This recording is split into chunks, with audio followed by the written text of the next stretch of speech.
I heard that, Kiana. Huh? Huh? Yeah, I heard that I too. heard that. You heard what? That The battery didn't fire went out extinguisher. again. No, that's not. That wasn't it. That was my. Man, you It, tell look, me my house anything is and I old. believe it. It's a lot of squeaks and stuff going on. That was Well, my daughter closing the front door. When she closed it, it's like a look. hey, You know you tell what? me I anything, don't I have to believe it. explain to y'all. The smoke detector is fine. Okay. I believe everything you tell me as soon as you say it. Okay, we back on. Oh, y'all just I have time for this. I don't have to take this morning. Okay, ladies and gentlemen, we want to apologize for these technical difficulties, but we are back in the house. Okay, so we talked about criticism, we talked about chitterlings, and now and now we're going to go ahead and get to the fun fact so we can get to this music and get everybody to their Saturday. Uh, Again, I apologize for the technical difficulties that we just started to experience. I don't know what's happening, but nonetheless, we're going to get off into these fun facts. So, Kiana, we don't have the song for the fun fact because I had to switch programs, but this is the fun fact. Here is the fun fact. Here is the fun fact. Don't you worry about it. We just I'm go just right trying on to this. set you up. I'm just trying to set you up. That's it. Yeah, that we gonna go right into it. Okay, so this fun fact, not so fun fact, is about the importance of being landowners here in America. They tell, like, especially with Black folk, they tell us that that is one of the greatest assets that you can have is owning property, owning land.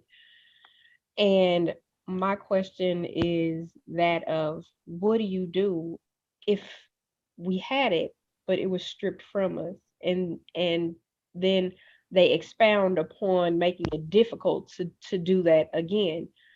So I went um, looking through freed towns and towns and settlements that we once had, and I thought that there were only a couple that I knew of, like earlier on, but there were well over 25 settlements all over, all over, and we had some in alphabetical Alabama, Arizona, California, everywhere.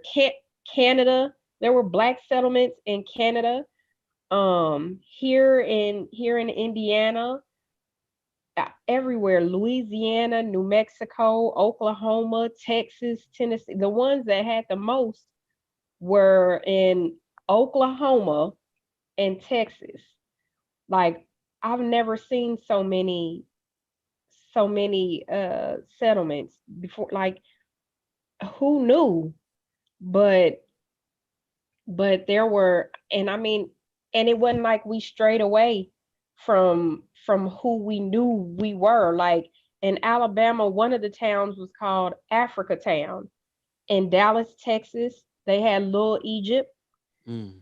um Kansas, there was Nicodemus. There, like, it was it was just so. And then I know a lot of people in New York heard of Seneca Village. There were way more than just, it was more settlements than just Seneca Village in North Seneca Village Carolina, is where Manhattan Central Park is, Park. Central Park. Yeah. Mm-hmm. They just Mm, Bogart and stole that from us and made Central Park. yep. In North Carolina, they had one by the name of Haiti. Mm. Um, so there were several here, and some of them now are historical districts, and you can visit them. But again, a lot of them have been gentrified. They were burnt down. They, and at what cost? You know, it was because of the advancement. Like they saw, like it was saw that we were advancing and that we had our own. And as soon as and we know that from all of the massacres that came about from us even having our own in the first place in Tulsa. But I know here in Indiana, there's the Beach Settlement, Robert Settlement, and Lyle Station, and then there's also Lick Creek, which they don't have listed. But I encourage all of you to look. Like, you can look up this list, and there are books that tell you all Black towns across America. Life was hard but full of promise. So that I think is from that's a Washington Post article. But you can read about these, and wherever you are, like, visit these towns, visit, like, talk to your elders, the oldest people you have in your family. Ask them what they know about these places. There's a settlement in Massachusetts called Parting Ways. Like, I went to try and dig up some stuff on Parting Ways.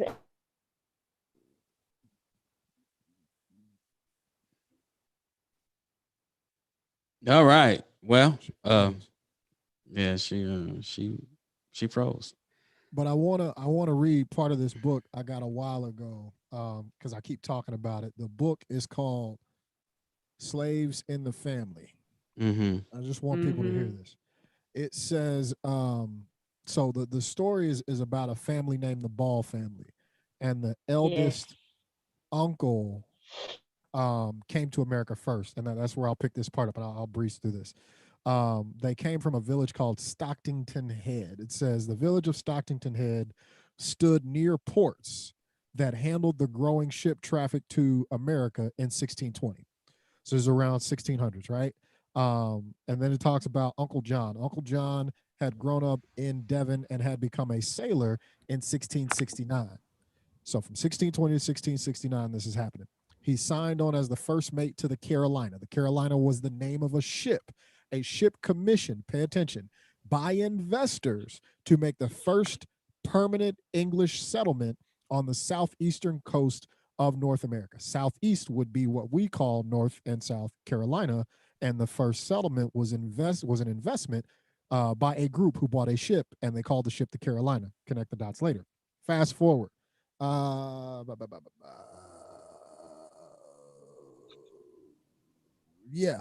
By the time of the founding of Carolina, then now we're talking about the colony in America. The English colonies in America had evolved a three-tiered system of labor: enslaved people, Native Americans and Africans, indentured servants, usually poor English or Irish whites, and freed citizens, Puritans, and loyal Church of England flock.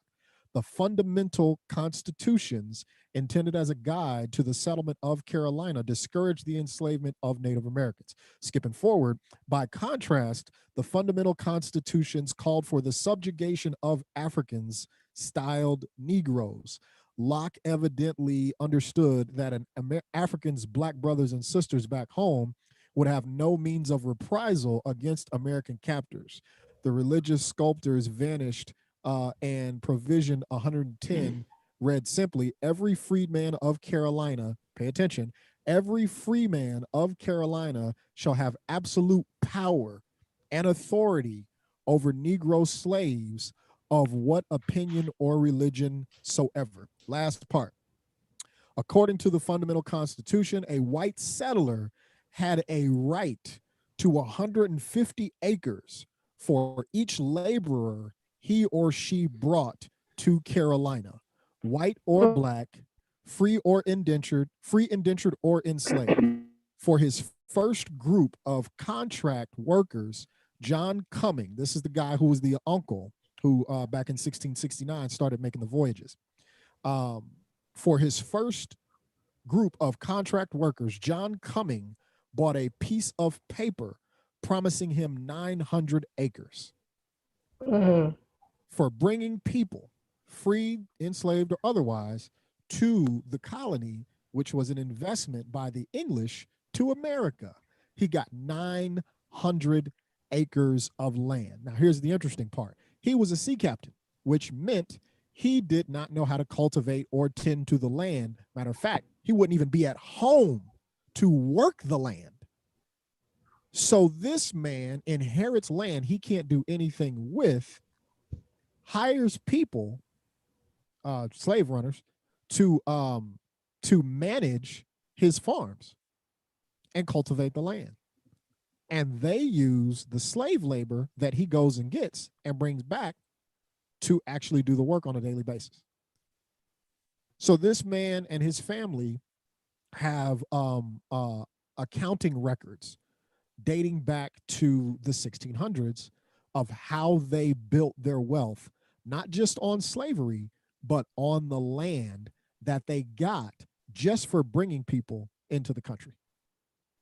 And that was a big reason why we kept trying to fight for 40 acres and a mule, because we understood the power of that land, which America still had to this day refuses to pay out reparations. And no politician, black or their other, are even speaking about us getting that for whatever form of reparations, so that we can catch up and we can play the game. Now, a lot you do have some of us on an individual level that can play the game, and you know what they let, well, not let, but you know, some of us slip through the cracks. But the majority have not. And in order for this capitalistic society to remain the same, I say this all the time: in order to have a winner, you have to have a loser.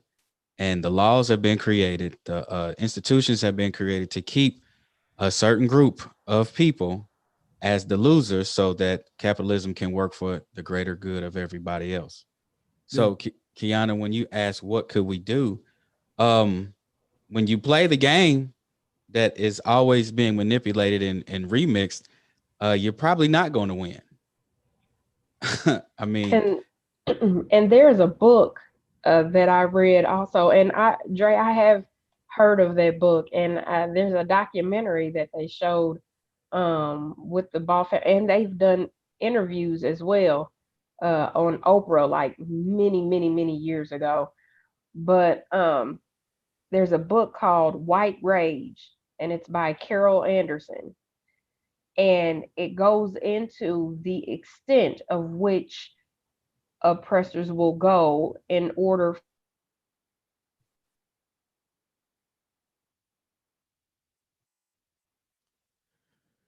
I'm Yeah. for thinking she's the going to as say, far as like there we laws go. and legislation. Oh, can you hear me? Yeah. Yeah, you stopped at as in pertaining to, and then you kind of did you freeze. Okay, well, the book was pertaining to like laws and legislation and the extent of which oppressors will go to keep you right where you are and from furthering and pushing forward.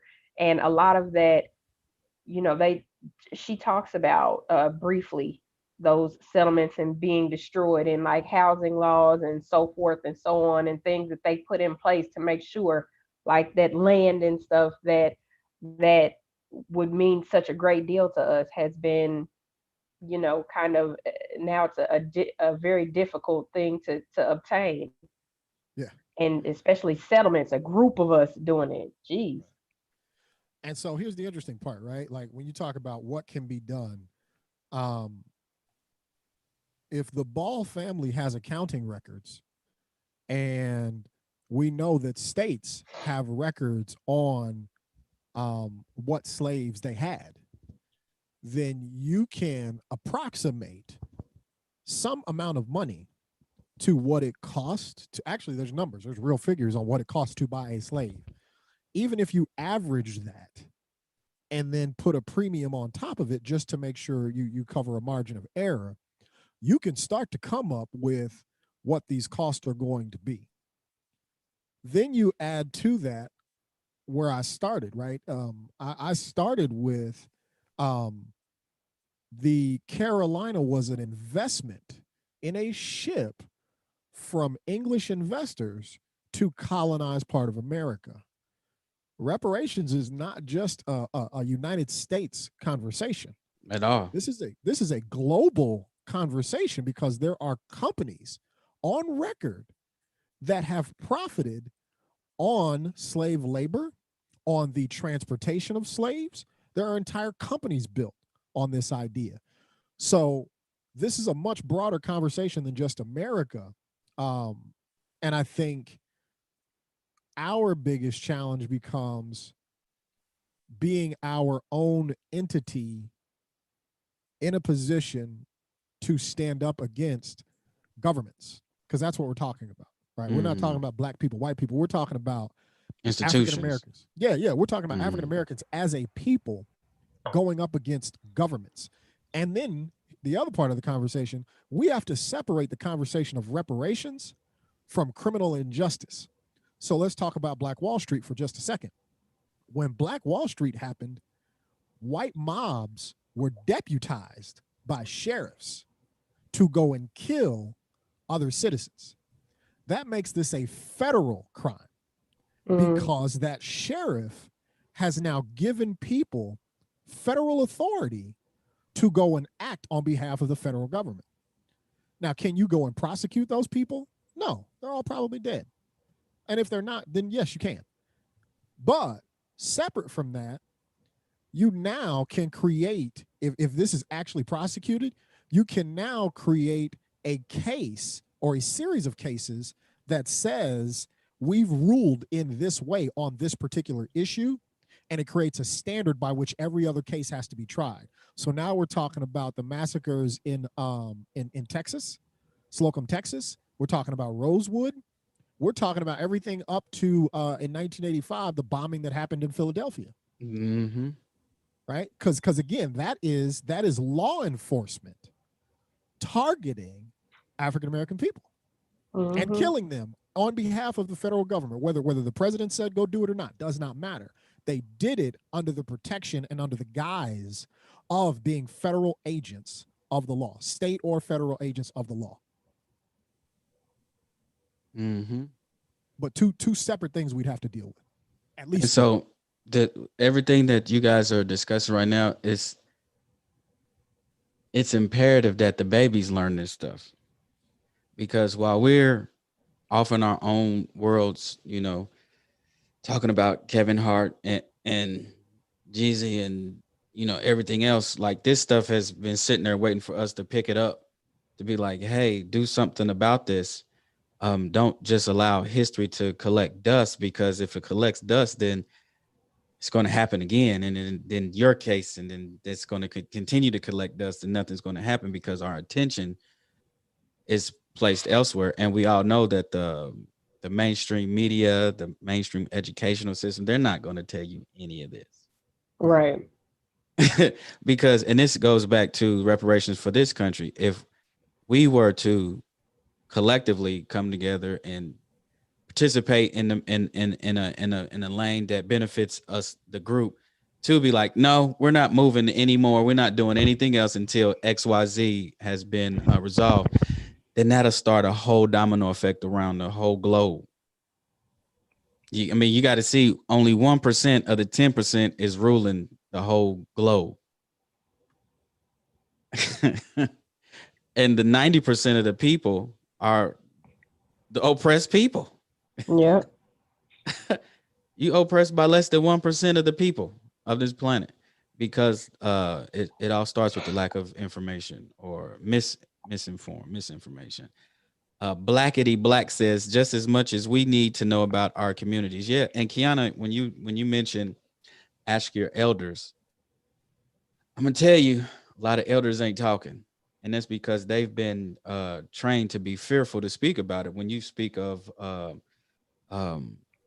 Tulsa, Oklahoma, after the first bombing, you were threatened with your life if you were ever found speaking about it, because they tried to replicate Tulsa again, and that got dealt with, and anybody that spoke of it, they got dealt with. So they naturally have an innate fear to speak about their past, because I go talk to my grandmother and other elders in my family, and well, it's almost like silent night sometimes on certain topics. But you know what? I don't like I feel like in some states it is that fear. But in others, I believe it's just a coping mechanism as to not relive what That they too. may have gone through Yeah. back then. But some of them, I mean, they'll give you a little, but then after that, it's kind of like, all right, that's enough. Yeah. Uh, Yeah. Let's go on in here and fix these greens. Black yeah, Blackity Black says Christianity has made us passive. Well, that was the whole reason why they forced it on you in the first place. really docile. Yeah. So it removed the warrior spirit to where you wanted that who you were before you were forced into that. So I mean, there's so many components that play into it, and I mean, a lot of us don't can't visualize what freedom is because we've never really heard stories about what it looked like for us. Because we're not necessarily interested in our history, which is unfortunate. You know, we spoke about the word Hotep before, and Hotep is a beautiful word, and it was created by a free people, and it means it's a greeting. It's like peace, peace be unto you. You know, but we've somehow found a way to demean people using that, and it's like, you know, you don't even understand how this word the beauty behind the word because it was created by you when you were free, and we don't even know what freedom smells, looks, or tastes You like. know, you know what I just thought about. What's So that? we'll use the word hotep to demean somebody, but use the word nigga as a term of endearment. I'm sorry. I'm sorry. I'm sorry. I digress. I take it back. I mean, you're right. You're right. It's backwards. It's really backwards. Yeah, Lenice, she said history is important. History is vital. But I mean, you know, we've been conditioned all throughout school not to really appreciate it because all we learn about is, you know, Christopher Columbus discovered America. You know, George Washington was the first president. We learn about terrorists, slaveholders, rapists, murderers. That's who we get. That's who we taught. We're not taught about George Washington Carver.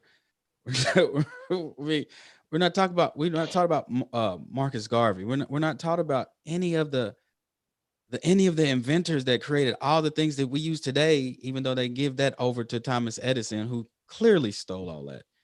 Yeah. So Clearly. it's hard So to I'm gonna get the youth to be interested in the history, I guess. What you saying, Dre?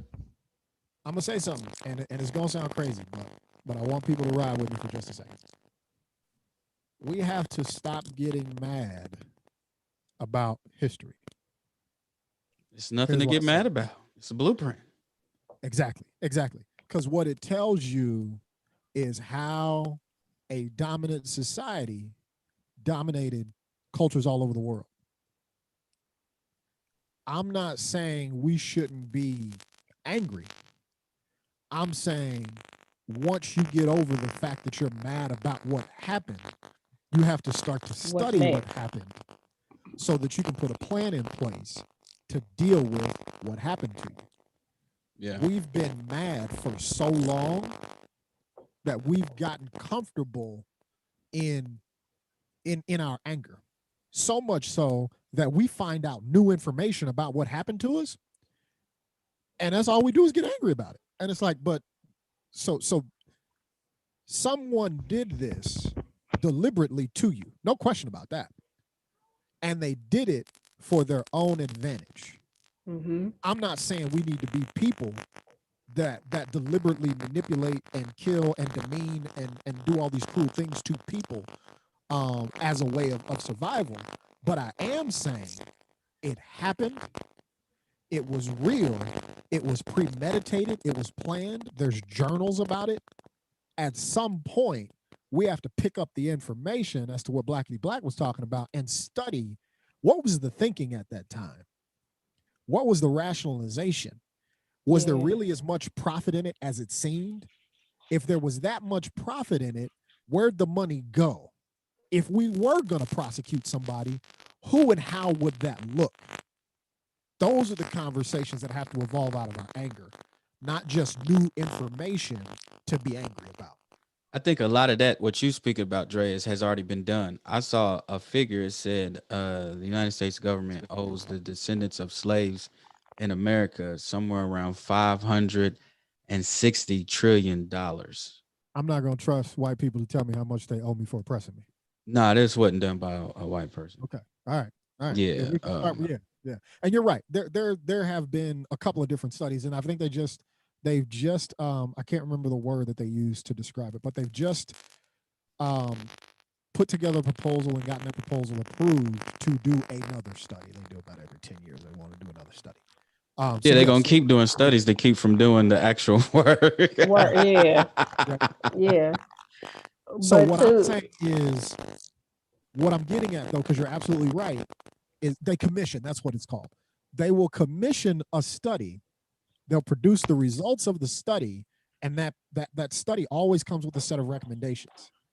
Black people have to get so beyond mad that we take the recommendations, and that becomes the fuel for how we run, how we look at candidates for political office. Yeah. Because we don't ever see the results of that information. Like if you don't go hunt for it, you won't know what's happened based on those studies, and you won't see the policies that people have been trying to get passed for over 40 years that deal with reparations.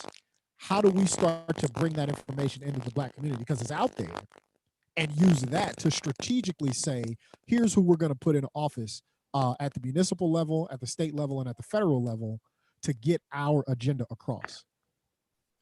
Yeah, and with that and being said, you have to and you're absolutely right, and we need to really get serious and focus on that so that we can protect those representatives. Yeah. yeah, and furthermore, really come together as a community and start to do the groundwork. So it works at levels. So all the way down. So then it's like, so we have the people at the top that are working on legislation and laws and putting things into place for us down here at the ground level. What are we doing? Like I said, so we saw that those settlements existed and they were prosperous. We saw different things throughout history, those movements, those leaders. We saw all of this. We read, like, those who do have an inquisitive mind and read our history. So like Jamil said, it's a blueprint. So it's up to us not to repeat those things. That so if you saw that, okay, we did this, that was successful, that worked, that that changed some things, that not so much, that didn't. So it's like, it's a blueprint for us to look over, but not repeat. If you see certain things were working and then you saw things that wasn't, like, that to me is what history is.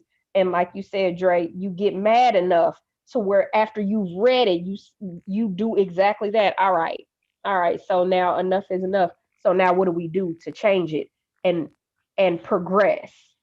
Right. So a lot of the And things that worked, they were hard. yep, they were, yeah. And a lot of things that didn't work, symbolically, they look like they worked, but that was only symbolically. Like tangible, it didn't work, but we continue to keep doing the The symbolic th- laps, and and that's where hoping digging, and like, you gotta dig, man. yeah. And so, like, the conversation I don't think we have enough of in our community is we have to understand what we're asking um, a majority culture to forfeit, right? Because for us to truly get what we are entitled to, somebody's gonna have to forfeit something. Somebody's gonna have to sacrifice something, Sacrifice, yep. That's and what we're Jamil not was saying. It's talking about hard. that. Well, and I mean, I took it as he was talking about it's hard for us to do the work. What I'm saying is, Yeah. simultaneously, as we do the work, somebody in the dominant culture has to be willing to say, we're willing to relinquish X, Y, and Z in parallel to our work, right? So I have this conversation with local leaders here in the city, local business leaders.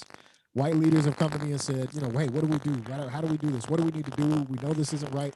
And the pause that comes over them when I say stuff like, you've got to give up your power and your privilege. Which is never gonna happen. Bingo. Because you look at poor poor white people, they always vote for somebody that's not for them either, only because of maybe some rhetoric or whatever. Like all these, these poor people that were ready to shoot it out over supporting Donald Trump. Donald Trump don't like y'all either. So what you're so basic. So Dre, what it is that you're saying is, in order for us to have anything, then the oppressor has to give up something or sacrifice instead of us, because we find it too hard to actually do the work. So now we got to look to the dominant culture to sacrifice what it is that they No. that they No. have. Good clarification. So again, let's go back and look at our examples. In Tulsa, Okay. Oklahoma, Greenwood was built initially by black oil money. Mm-hmm. They built their own economy first, right? So Okay. I'm not saying one in lieu of the other. I'm saying study the blueprint. We can build our own economy. If we pooled our resources, we'd be one of the, I think, top 30 largest countries in the world in terms of GDP, what we contribute to GDP. So there's money in the black community. I'm not taking anything away from that. What I'm saying is, in terms of the conversation we had a little bit ago about reparations, people have to relinquish the benefits, tangible and untangible, that they've inherited over generations in order for reparations to be paid. Because the fear is, if I pay reparations, where's the money going to come from? It's gonna Right? come from the Okay. same place they used to create wars, and Exactly. they create We know other that. reparations for other people. We know that, but the story they'll tell each other is taxes are going to go up. And that's not necessarily true. But my whole point in bringing all this up is, until we study the stories and study the narratives and really understand what the real impact is going to be versus the perception, because the perception is taxes are going to go up. Oh my God, it's going to destroy the economy. The reality is, you're going to have to share privilege, which you've never done before. You're going to have to share power, which you've never done before. So here's an example. What happens if banks and individual lenders who work at banks that are in the position to make decisions about who gets loans and who does not get a loan, are prosecuted for a hate crime when they don't give loans to qualified African American applicants? We're talking about giving up power. That's Right. giving up power, because now I'm leveling the playing field. If somebody with this skin color and this skin color with the same credentials gets the same loan, it's not just the individual, it's the buying power in the black community goes up. Yeah. Now we can go to 42nd and Post Road and buy that land ourselves because we can get the loans for it. The way this system works is, financially, everything is based on a majority culture that gives jobs to each other and gives loans to each other and does favors for each other, right? So then everything is priced, everything is lended, everything is interest rated based on that community being able to do business with those numbers. Yet we know our incomes are sometimes halved, right? So one of the ways you can overcome the income issue is, with the income that you have, if you can buy a home and you can sit on that home, homes are supposed to increase in value, but you got to live in a white neighborhood, right? So again, how did we get to that point? Somebody had to say, these neighborhoods aren't worth as much because white people don't live there. Right? So if that's a criminal act, if that's a hate crime, now there's legislation that allows me to at least go after you. Now, right now, there's nothing that stops that from happening. That's what I'm saying, is while we're doing what we're supposed to do, simultaneously, the white person that says I'm not racist, I'm not any of that, has to be willing to advocate for white people to do the right thing. Yeah. One of the ways they would do that is advocating for, I want people to be prosecuted when they operate outside the law in favor of white people. That's giving up a privilege. You're saying I'm no longer going to have the privilege of getting favorable interest rates on loans, or when somebody with the same qualifications as me gets paid less for doing the same job, I'm going to advocate for laws to be in place for that to be something that can be prosecuted, right? Because nothing happens until you have a law on the books. That's why people do all this stuff for politics. That's why politics is big business. Once you get a law on the books, there's permanency about it. It is very difficult to get a law removed in this country.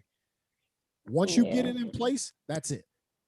Who was which vice president was JFK's president? I mean, vice president. Lyndon B. Johnson. Lyndon B. Johnson. So JFK passed laws specifically for black people, and Lyndon B. Johnson did not reinforce it. Yeah. The South ran amok on those laws, and he didn't enforce it. So yeah. So there, and then there's that, dude. You know, there's And that. I'm not saying putting laws on the books is a one-stop cure-all. What I'm saying is the way the game is played is nothing starts until a bill becomes a law. Because nothing in the United States can be enforced until it's a law. You can't even enforce mask mandates right now because it's not a law. You can't get the police to actually act on anything that isn't a law. I'm not saying that that's a cure-all. I'm saying we don't have a chance in hell without starting to play the game the way it's been designed. Now, we still need our own policing. We still need our own chiefs of police. We still need our own. I'm not saying we don't need all that stuff in place, but I'm saying even if you had that and you weren't advocating for laws to be put in place that deal with the reality of being in a minority group in this country, having the people in the position isn't going to make a difference.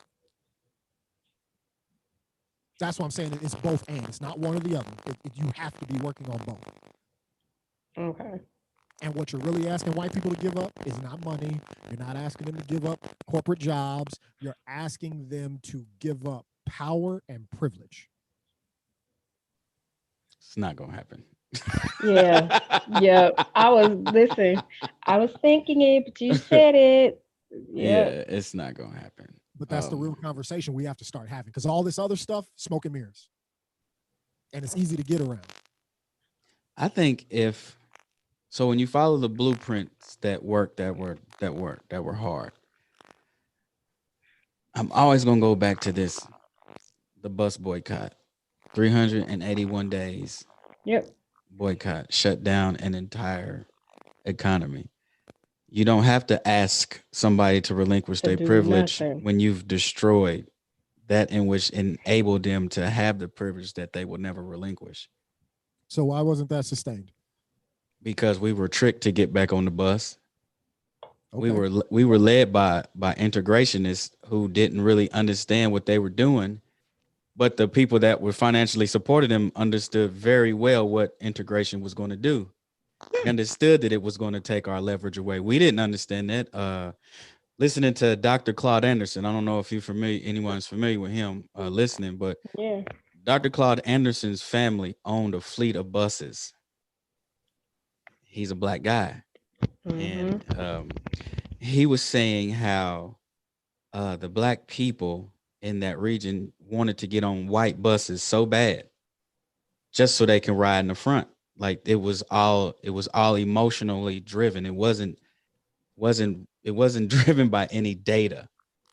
And so we just couldn't wait to get on the white bus so we can ride in the front instead of sticking to the script and taking what was ours, because nobody is going to relinquish. There's never been a story in history up until today where there's, you know what, we did you wrong, you take control. Yeah. It's never going to happen. That's not natural. And I'm not, you're making my point. My point is we continue to have the wrong conversation with each other and with our white counterparts. Until we start having the right conversation, our strategies are going to be uninformed.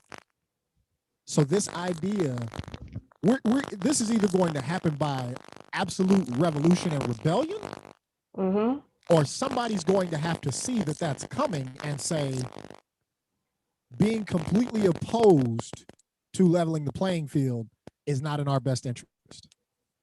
Those are one of your two outcomes. So I think everything you said is on point. I think they know that revolution is continuously a threat. That's the reason why we continuously are getting watered down. We're intentionally being indoctrinated not to love ourselves, but to hate ourselves. You know, there was a video. There was a video that surfaced. I don't know which country it was. I want to say Chinese elementary school, where they had the kids in a circle, a huge circle, and everybody was bouncing the ball. They were in sync with each other. And although that was a beautiful kind of kid-like thing, that went deeper than that. That was socializing, indoctrinating those kids to depend on each other, to trust one another, to make sure that I play my position so that you can play your position, so that the overall circle will work. There was no competition. We are working together. And that's why they are one of the most powerful groups on the planet, because they understand the power of unification and sticking together and sticking to their culture, to who they were, and not allowing foreign ideas or aggression to come in and alter that, which that has totally been obliterated from us, to where we're always competing. Always compete. You can sing. Well, I can sing better than you. I can play ball. But it's like a constant competition. I was raised in a household where I had an older brother, and I was always taught to share. Even to this day, I would share. But when I step outside of my house, huh? You borrow your room. My room. We gonna get to that too, Mister. By the way, Dre he don't like to wear his bare feet. He don't like to rock his bare feet in his house. We gonna get to that later. But I was taught to share, and it was to my detriment. I remember my auntie asked my auntie to buy me a scooter, and she bought me a Raz, but she said you have to share with everybody else. My brother and my cousin let everybody in the neighborhood destroy it. But when somebody else had a Raz or a moped, let me ride it. Nah, I ain't doing that. Right. I saw what they did with yours. So, yeah, that's all I got to say about that. Yeah. Lanice says, she saw that. She said they were bouncing the ball and switching. That's right. That's exactly what they were doing. Yeah. And they were on point with it. They didn't miss a beat. They trusted each other. Man, we don't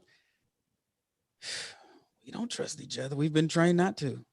Yeah. Like, when you listen to these rappers, they be like, people, and I'm gonna get off of this, but I find it interesting when I listen to new rappers, and a lot of their songs is about their haters.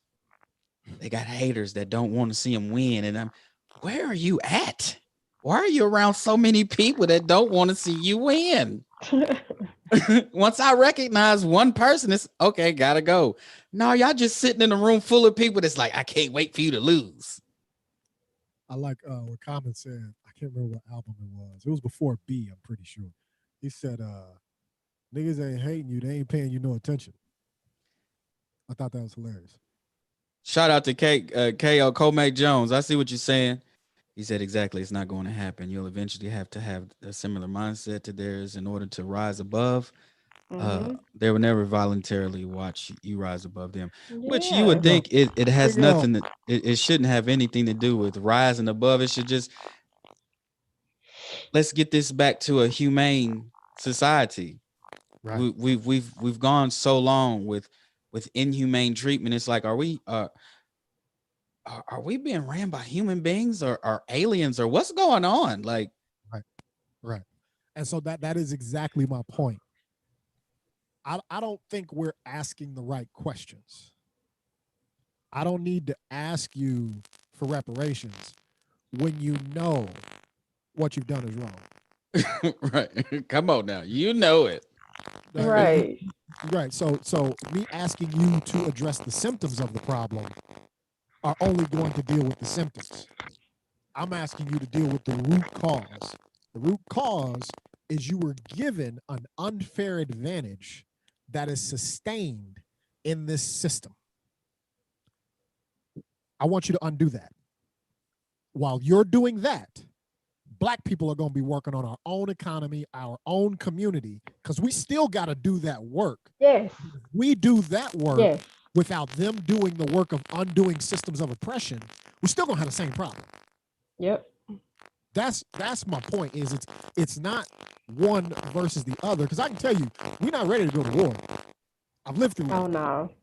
We're not. So we can talk revolution. If you ain't got rations, if you don't have currency outside of cash, you're not ready for war. If you don't have water, if you don't know how to turn undrinkable water into drinkable water, if you don't have a system of communication that doesn't rely on cell phones and mass media, you're not ready for war. You're not, because the first thing they're going to do is shut off your electricity in your war zone. That's what they're going to do. They're going to shut off your electricity. They're going to block you in, and they're going to shut off the supply of food and water to where you are. Not because they're coming in. They're going to try to force you out. And they're going to try to force infighting amongst the ranks. So we can talk revolution. Yeah, because believe me, they protected. I think the revolution sure. that needs to happen that nobody really speaks about is the revolution of knowledge itself. Bingo. Once you start learning all that, especially if it spreads, again, melanated people are 90% of the population. More. Around the diaspora, yes. Yeah. So everybody wipe their lens off and get on code. You don't have to go to war. Bingo. At all. Not necessarily. You don't have to. You just change the way you move. You change the way. Unless your enemy forces you to. And if you tell them what I'm suggesting, you'll know where you stand. You're going to have to 48 laws of power. You're going to have to give up power that you shouldn't have had in the first place. And you're going to have to give up privilege that you've stolen and sustained.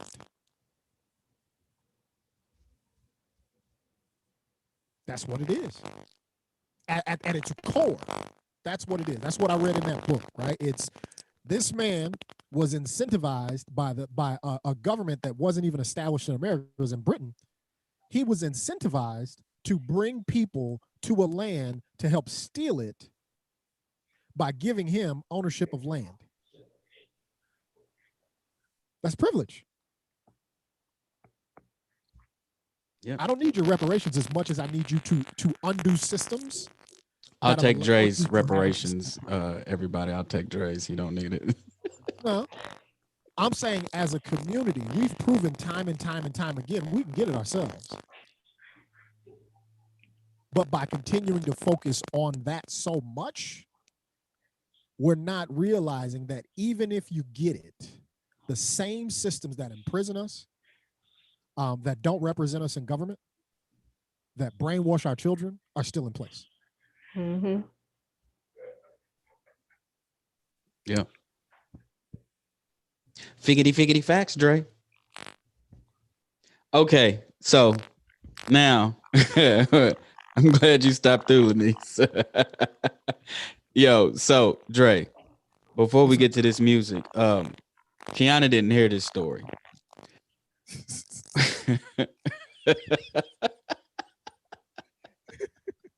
Yeah, man. And it kind of, I mean, it's not that deep. It's not real serious, but it kind of threw me. It just shook a little bit. So Kiana, hold on. Before he says this, Kiana, Mm-hmm. Kiana, can you hear me? Yes, I can hear you. Before he shares this, since we're talking about blueprints, I said this off air because friends don't let friends put themselves out there, right? Friends don't let themselves put themselves out there. That's all I'm saying. Go ahead, tell your story. I mean, but this is not that. It's not putting you out. I mean, it's cool. So, and people that's listening, y'all chime in too. So, I think. So Dre asked me, "Do I walk around my house barefoot? And I was like, yeah, sometimes. And he shared with me that he doesn't. He always wears socks. Is Or that OC? Is that OCD? Is that an attribute of OCD, Dre? Man, I Are don't you? know. It probably is. I don't go around thinking about whether I'm OCD or not. I go around thinking about whether I'm comfortable. So you can call me names all you want to. No, I'm not calling. See how I take it all the way there? Matter of fact, we could take it outside. What you want to do? And you know one reason why I've never gotten into. I mean, I will walk around, and I know this is petty. I'm sorry, y'all, but What you say? What you say? Dre, I never what? really did the sock thing because my cousin used to do it when we were kids, and she would get her socks black from walking like all over the place. Oh, so her socks would come out dirty. Yeah, because like you walking down the basement steps, you walking in the on the front porch, then you gonna trail that through the carpet and all that type of stuff. So Oh, okay. My segment. You ready? Make Makes sense.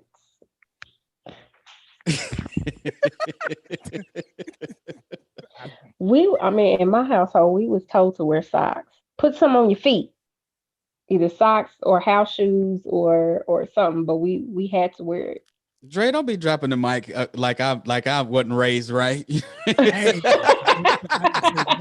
Never said Mama, that. if you still on, you see what Dre just You did. no, do you see how petty he is? Nobody who said brought that. this up? Who brought this up? Who brought it up, Kiana? He did. And that's why I started with. I said this off air. And you brought it on air. So now we gonna talk about it. Well, it was just something. It was just something. It was a conversation piece. That's all. It was. And I'm fine having it on air.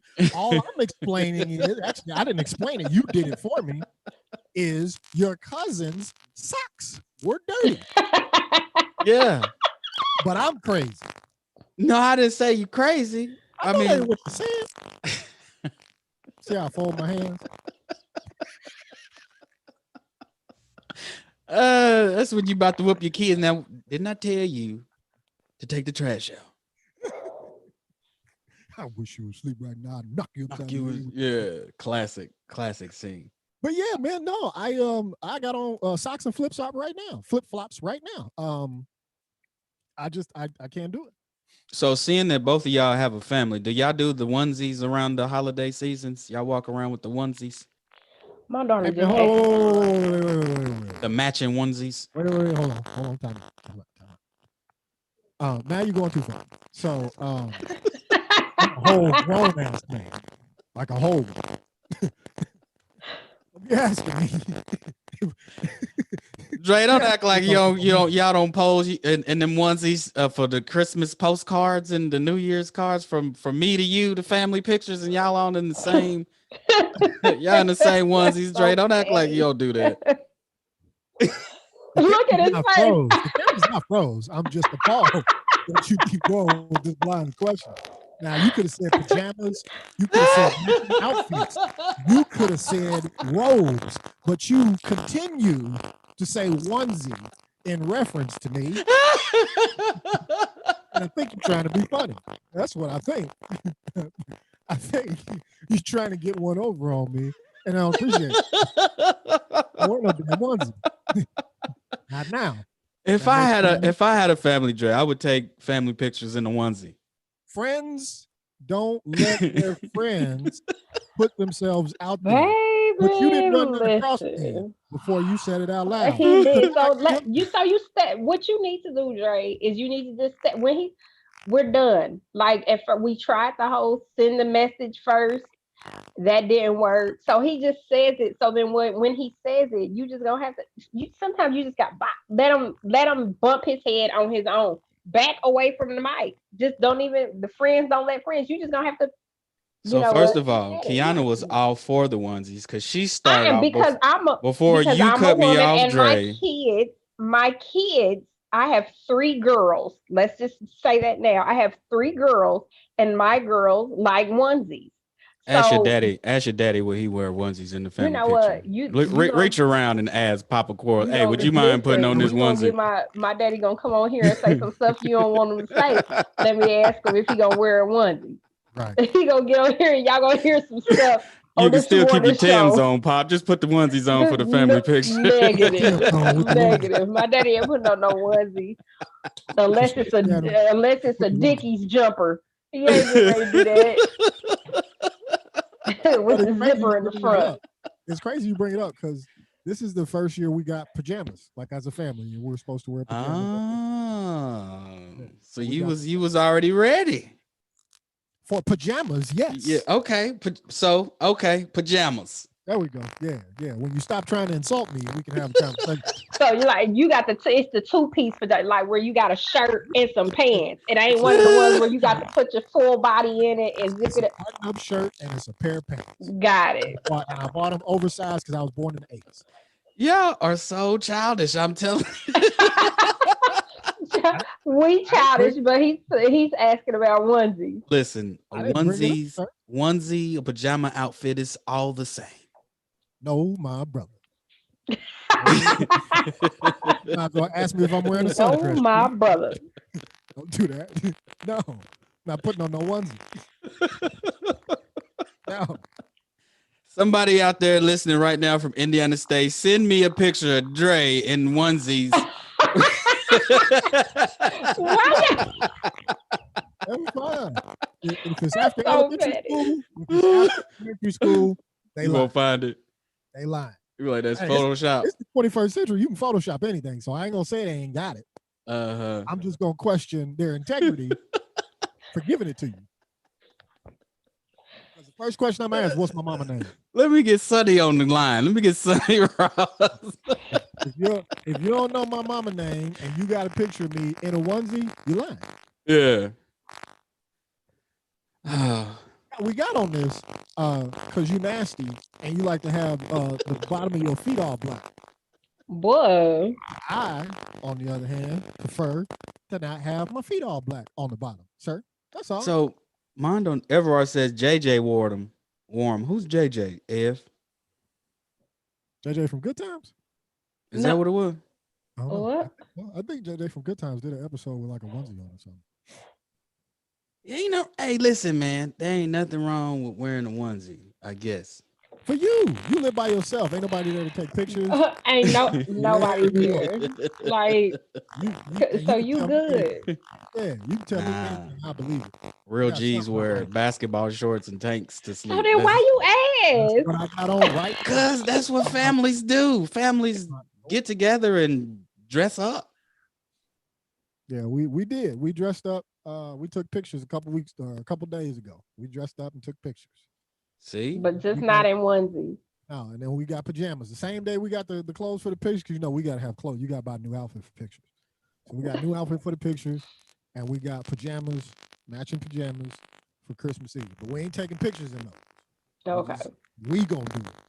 Ev said, JJ from Good Time. Listen, Dre, if your wife is listening to this, she can be like, he was right. We should get the onesies. They're more comfortable. Hey, my wife a G. You might have a problem with your hands. I tell you, she don't play about the tribe. Your last name Franklin is smoking the city on top. So she don't hey, you know what? If I was really about not cutting my heat on, I would probably get a onesie. Hey man, so look, here's how this happens. Getting married taught me that if I were to be single, I'm not saying everybody else, if I were to be single, I would be crazy because there's nobody there to check my ideas against. Like the whole, that's why I asked you about the sock thing, right? Like once I got married, I learned just by seeing her face, like, no, that ain't how you do that. Like biting my fingernails, she looked at me like, what the hell are you doing? But it took having somebody there in your personal space to be able to help you see that. So what, your wife says to wear socks or not to? Some stuff she just don't fight on. Like she's comfortable not having on socks. And I've been picking on her about that since we were kids. But me, like, I'm not doing it. I'm not doing it. I think that's just a battle she chooses not to fight. Now, my nails, me chewing on my nails, she don't like that. That one she'll go to war about with me. She'll tell me, stop chewing on your Oh, nails. you got them fingers that kind of wrap around your nail from chewing them. Nubs. Yeah. So here's what we're not gonna do. You're not finna take something I tell you in one context and make it this universally applicable thing. I use that example from when we got married. Wait a minute. Early on. Keanu, why did he pause so hard? He was. Man, boy. So what we not gonna do is.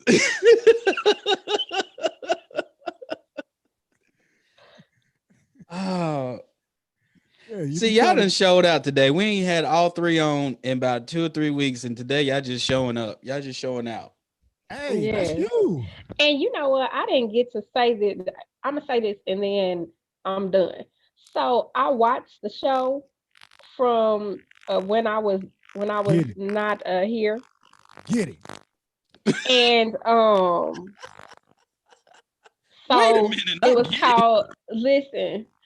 So first of all, I just want to say that I don't know if either one of y'all actually read the flyer for my event, but then I know it said Black Vegans Giving. Like it was a play of words, like because we were giving. But then Jamille, you and I don't like it was so I thought it was simple. I thought it was no. You're right. Nah.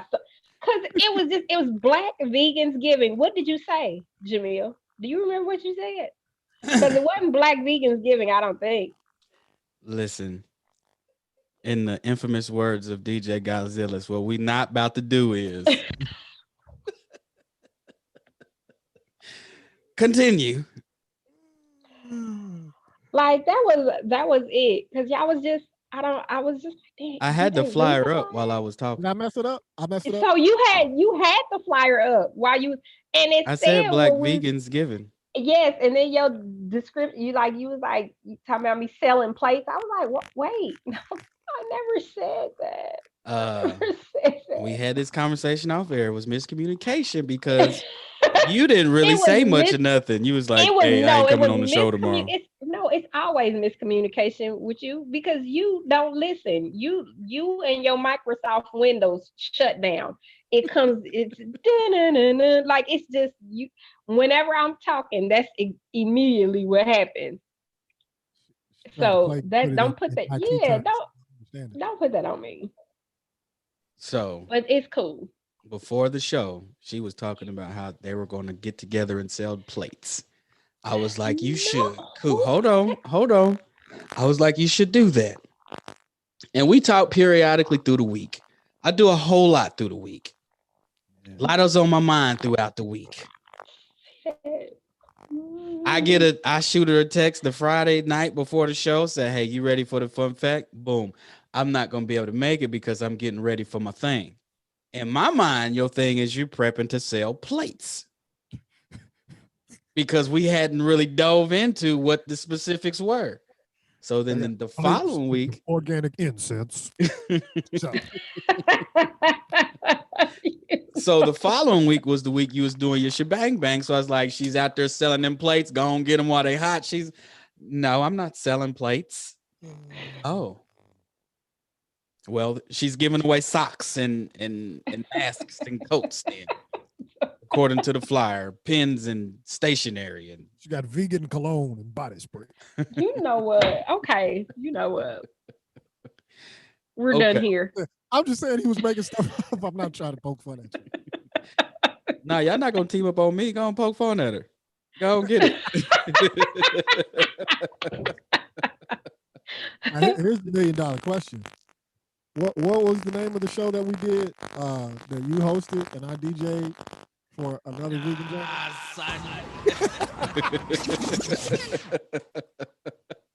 It's Black Vegan Fest, Dre. Black Vegan Fest what? Indy. Oh, okay. Y'all Y'all so damn petty. I don't know what to do. Hey man, look, we gotta get out of here, man. Yeah, man. Go ahead. Let's spin some tunes, man. We had technical difficulties. We lost a good portion of our followers today because of it, but we still have those hanging around, and we appreciate y'all for hanging around. Yes. And Yeah. we're gonna go ahead and get to this music so we can get our Saturday popping. Hey man, I'm gonna give this to y'all real quick. We're gonna get a super condensed version, but